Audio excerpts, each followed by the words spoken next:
So tell me after that. So you finished, you started working. What happened next? How did you evolve? Well, I remember one day I was actually working for a company called EA Games, and I don't know how these companies they try and when they don't like you, they kind of do things to try and get you out, and that's how I felt.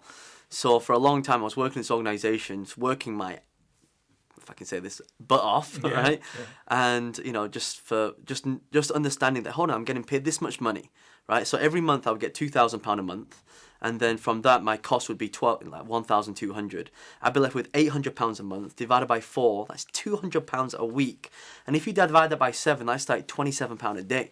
I mean, you can't even buy Nando's for that, right?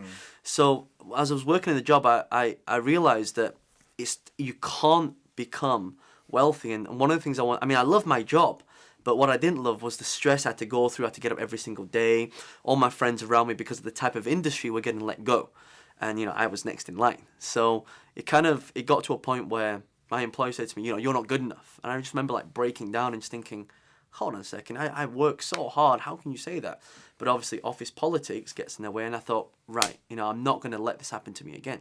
So my best friend Darren at the time, I remember, I'll never forget this. We were sat in the cafeteria, and he gave me a book, and the book was called Rich Dad Poor Dad. Yeah. And I read the book, and it taught me a concept called passive income. And passive income's like, wow, you can actually earn money without having to work for money. Because a lot of us now, if for people watching this, if you're working in a job, you're trading time for money, and if you get hit by a bus tomorrow, you can't earn money.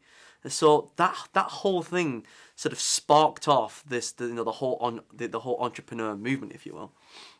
Was that kind of your turning point then? Yeah, Made you absolutely. realise? Yeah.